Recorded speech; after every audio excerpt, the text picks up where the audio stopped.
వర్తమానం note it down. ఈ Christmas సీజన్లో నీవు చెప్పవలసిన వర్తమానం అని చెప్పి వర్తమానం పరలోకము నుండి దేవుడు నాకు ఇచ్చింది. దేవునికి స్తోత్రం కలుగునుగా. నేను ధ్యానించలేదు, వేరే వాక్యం చెప్తున్నాను. నేను ఈ క్రిస్మస్ సీజన్లో నా కుమారుడా నువ్వు చెప్పవలసిన సందేశం ఇదని పరిశుద్ధాత్మదేవుడు ఛానల్లో మాట్లాడుతూ ఉంటే దాన్ని నేను వాక్యం చెబుతూనే దీన్ని స్టోర్ చేశాను అన్నమాట. దాన్నే మీ దగ్గర పంచుకుంటున్నాను. దేవునికి స్తోత్రం చెప్పండి. హల్లెలూయా. హరిగా ప్రియ దేవుని బిడ్డలారా, ఈవేళ ఇటువంటి హైందవ సెటప్లో మనం యేసును ప్రకటించేటప్పుడు చేయవలసిన బాధ్యత ఏంటి తెలుసా? ఏ చారిత్రకమైనటువంటి చెప్పాను కదా మీకు, ఆధ్యాత్మిక చరిత్ర ఉన్న ఏ దేశము కూడా కొత్త సంగతిని యాక్సెప్ట్ చేయదని జ్ఞాపకం ఉందా పాయింట్? అందుకనే ఇశ్రాయేలు దేశం పెంతెకోస్తు పండుగ రోజున దేవుని ఆత్మ మేడగదిలో దిగితే అలా అభ్యంతరాన్ని ఎదుర్కొన్నారు. వీళ్ళు మందు కొట్టేసి మాట్లాడుతున్నారు, పిచ్చెక్కిపోయి మాట్లాడుతున్నారు అన్నారు. అప్పుడు 11 మందిలో పేతురు లేచి అన్నాడు, ఇంకా సారా కొట్లు ఇప్పలేదని అదవలారా, తెల్లారు రేయింది జామన్నా కాలేదు, మందు కొట్లు ఇంకా ఇప్పలేదు. ఇది మందు కొట్టి మాట్లాడింది కాదు. This is that. ఇది యోవేలు ప్రవచనం. అంచె దినముల్లో అన్యజనులందరి మీద ఆత్మను కుమ్మరిస్తాను, సర్వ శరీరం మీద ఆత్మను కుమ్మరిస్తాను. వృద్ధులు కలలు కంటారు, యవనస్తులు దర్శనాలు చూస్తారు, అన్య భాషలు మాట్లాడతారు. దేవునికి స్తోత్రం కలుగునుగాక. మీరు అనుకున్నట్టు వీళ్ళు మందు కొట్టాడు కాదు. This is that, that is this చెప్పండారా అని దీన్ని యోవేలు ప్రవచనాన్ని కనెక్ట్ చేశాడు. అప్పుడు మనుషులు కనెక్ట్ అయ్యి యేసుని నమ్ముకున్నారు. ఇప్పుడు that is this is that అన్నారంటే దట్టో తెలియాలి, దిస్ తెలియాలి, లేకపోతే తుష్యే. దట్టో తెలియాలి, మనకు దట్టో తెలియదు, దిస్ తెలియదు కూడా పొలవమంటే వెళ్ళిపోతే తుష్య అయిపో. ఆధ్యాత్మిక చింతన కలిగిన దేశం మన దేశం కూడా. అందుకనే ఈయన అమెరికా దేవుడు కాదు, ఇంగ్లాండ్ దేవుడు కాదు, దిస్ ఈస్ దట్ అని మనం ఏం చేయాలా? కనెక్ట్ చేస్తే ఓ పంతులు గారు వచ్చి నాకు వాకింగ్ చెప్తుంటే ఇక్కడ 200 కాగితం పిన్నట్టుకొచ్చి పెట్టేశాడు, గుచ్చేసాడు, స్టేజ్ మీదకి వచ్చాడు. దేవునికి స్తోత్రం కాదు. ఒకసారి నేను దిస్ ఈస్ దట్ అని కనెక్ట్ చేసి మాట్లాడుతుంటే ఓ పంతులు వచ్చి నన్ను ముద్దెట్టేసుకున్నాడు. అల్లెల్లి దేవునికి స్తోత్రం కాదు. ఇంకోసారి మాట్లాడుతుంటే ఏమండి రాత్రి వాక్యం చెప్పిన పండితుల వారు ఏరండి, సరస్వతి కటాక్షం ఆయన మీద ఉన్నట్టుంది వెధవది, ఒక ముఖ దర్శనం చేసుకుంటాను ఉన్నాడా అన్నాడు. ఆయన రాత్రి పెట్టేట్టుకు వెళ్ళిపోయాడు అన్నాడు. దేవుని హల్లెలూయా. This is that, that is this అని చెప్పవలసినటువంటి సీజన్లో ఉన్నామా. ఇదివరకు రోజులు వేరు, ఇప్పుడు కోడిగుడ్డుకి ఏకలు పీకే రోజుల్లో ఉన్నాం. హల్లెలూయా. కనుక మనం కూడా చాలా స్మార్ట్ గా, సమయానుకూలంగా, పరిస్థితులకు అనుకూలంగా బోధ చేయడం 2 రకాలు. మామూలు బోధ చేయడం వేరు, వారు విశ్వసించులాగున బోధించుట అనే ప్రక్రియ ఉంది. చెప్పండి, అది విశ్వసించులాగున బోధించుట. మరి అందులోకి వెళ్ళినా కూడా బయట రాలే, టైం తక్కువ. దేవుని స్తోత్రం చెప్పండి. యేసుక్రీస్తు వారు చాలాసార్లు ఉపమానాలతో చెప్పాడు. చాలా మంది ఏమనుకుంటారంటే ఉపమానం అంటే బాగా అర్థం అవడం కోసం అనుకుంటారు. ఉపమానం అంటే అర్థం ఏంటంటే అందరికి అర్థం అవ్వకూడదని. యేసుప్రభు అదే పద్ధతి వాడాడు, మీకు అందరికీ అర్థం అవ్వకూడదని పెట్టాను ఉపమానం. మళ్ళీ పర్సనల్గా వాళ్ళు వచ్చి శిష్యులు అడిగితే అప్పుడు ఆయన చెప్పేవాడు, దేవుని రాజ్య సువార్త సంబంధం అని అందరికి అర్థం అవడం కూడా దేవునికి ఇష్టమో లేదో. దేవునికి స్తోత్రం కాదు. నువ్వు ఎంత రీజనబుల్ గా మాట్లాడినా దేవుడు ఆకర్షించుకోపోతాడు రానే.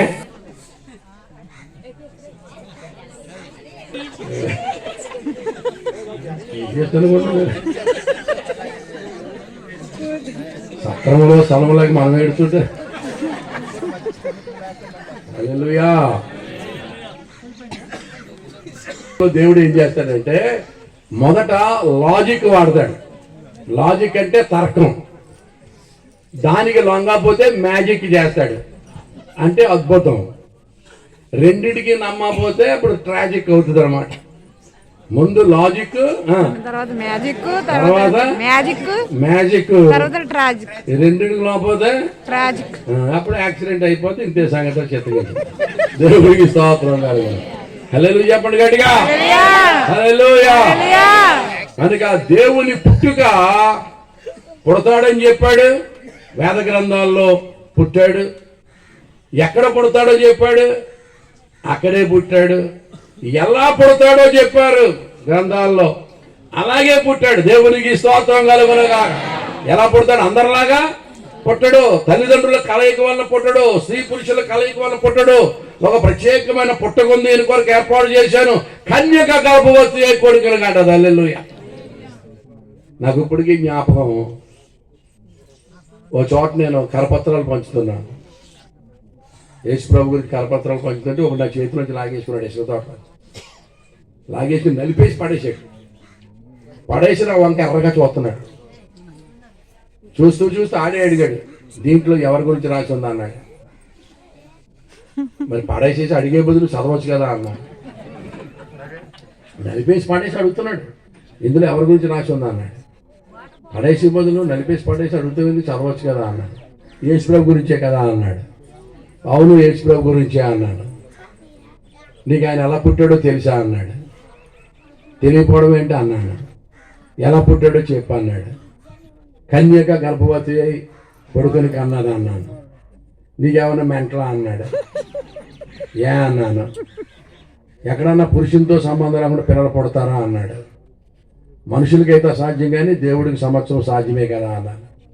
అంటే ఏమన్నాడు తెలుసా, ఇటువంటి పిచ్చి పిచ్చి బుద్ధి లేని జ్ఞానం లేని నమ్మకం ఇక నుంచి వెళ్ళిపో అన్నాడు. వెళ్ళిపోతాను కానీ వెళ్ళిపోయే ముందు ప్రశ్న అడుగుతాను, నాకు సమాధానం చెప్పు అన్నాడు. అడగమన్నాడు. కర్ణుడు ఎక్కడి నుంచి పుట్టాడు అన్నాడు. చెవులోంచి పుట్టాడు అన్నాడు. చెవులోంచి పుట్టితే గర్భసంచి గోబలో ఉందా అన్నాడు. నాడికి మా ఇంట్లో వచ్చింది. చెవులోంచి పుట్టితే గర్భసంచి గోబలో ఉందట్రా నీ మొహం. గర్భసంచి గోబలో ఉంటే ఇంత మొహం అయిపోదా? ఇంత మొహం అయిపోతే గర్భవతిని చూచాడు బతుకుతాడా, దోపం చచ్చిపోడా? నాకు మెంటలా నీకు మెంటలు కావాలి. అది నచ్చినట్టు నీకా, ఇది నచ్చలేదా? పనికి మాట్లాడాలి. ప్రభు నమ్ముకొని ఆదా చెప్పి వెళ్ళిపోయింది. దేవునికి స్తోత్రం గారు. హల్లెలూయా. ఏదో పెద్ద తెలుగులో పడుకుంటారండి. చెవిలోంచి పుట్టాడా, ఉన్న పంటలోంచి పుట్టాడా, గర్భసంచి గోపలో ఉన్నట్టు గోప పేరుకుంటాడు. హల్లెలూయా. ఇంకో చోట యేసు పరిశుద్ధుడు చెప్తున్నాడు అన్నాడు. యేసు పరిశుద్ధుడు ఎలాగయ్యాడు? ఆయన మరియమ్మ పాలు తాగలేదంట అన్నాడు. నేనన్నా మరియమ్మ పాలు తాగితే పాప అయిపోతాడు అన్నాడు. మరి పాప అవడా అన్నాడు.